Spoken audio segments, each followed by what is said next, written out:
Membaca data 6 presiden hingga yang kini menjabat secara ekonomi ada hal yang menarik. Ada 3 data yang coba kita bandingkan. Sahabat, tujuan informasi kali ini segaris lurus dengan informasi-informasi sebelum ini, di mana 3 presiden terakhir terbukti tidak bisa membawa Indonesia menjadi negara superpower. Lalu ada 10 nama calon yang saat ini ada di berbagai media dan lembaga survei, di mana mereka mau menjadi pemimpin 280 juta bangsa Indonesia nantinya. Pertanyaannya, siapa yang akan membuat Indonesia di tahun 2045 Indonesia bisa menjadi negara superpower?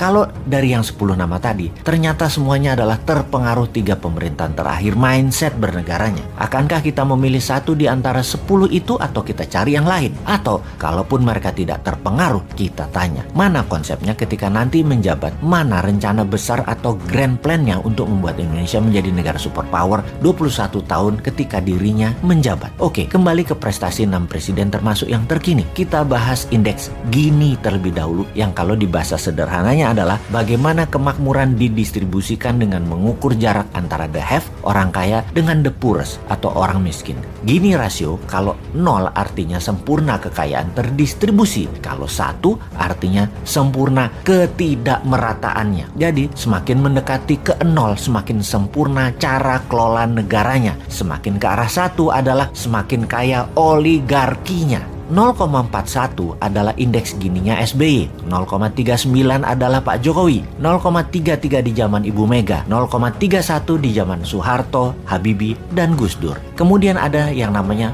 fiscal space yang kita sederhanakan pemahamannya. Kalau di perusahaan itu ada istilah free cash flow. Semakin banyak free cash, semakin banyak space-nya, semakin longgar, bisa banyak geraknya. Biasanya diartikan dengan kemampuan mengumpulkan pendapatan negara termasuk unsur pajak di sana. Jadi kalau tumbuh, maka fiskal negara yang berbasis pajak semakin banyak uangnya. Zaman Pak Harto bertumbuh 62%, Habibie 36%.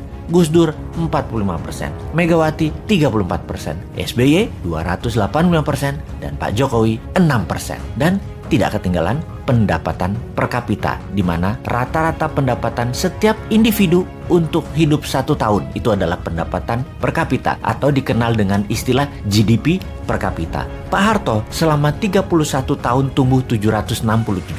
Habibie dalam 1 tahun menjabat tumbuh 45%. Gus Dur 2 tahun menjabat 12%. Megawati 3 tahun menjabat 54%. SBY 10 tahun 204%. Dan Jokowi 7 tahun 11%. Kita urai pertumbuhannya di rata-rata. Kalau itu per tahun, Soeharto 24%, Habibie 45%, Gus Dur 6%, Megawati 18%, SBY 20,4%, Jokowi 1,5%. Sekali lagi, hanya 1,5%. Kita tidak usah teruskan raport tadi karena nggak enak sama yang masih jabat dan pejabat teras lainnya. Kita diskusikan ke depan saja. Bagaimana membuat Indonesia GDP per kapitanya dari 3.900-an sekarang menjadi 10.000 dalam 5 tahun di tahun 2029. Bagaimana pendapatan per kapita menjadi $20.000 per kapita di tahun 2035 dan menjadi $40.000 per kapita di tahun 2045. Kita tanya ke incumbent, kayaknya 3 tahun lagi hanya bisa naikin hutang dari 6.500 triliun ke 10.000 triliun. Itu sebuah kepastian.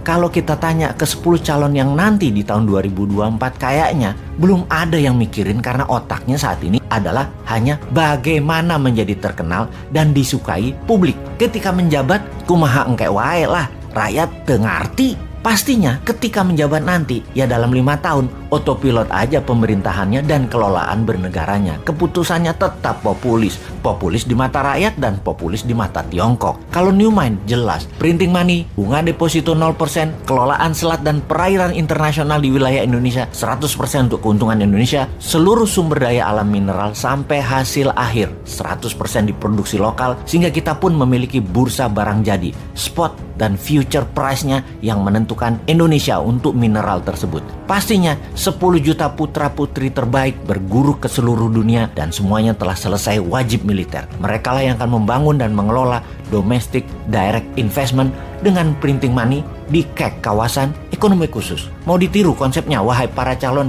atau punya konsep lain? Ditunggu loh.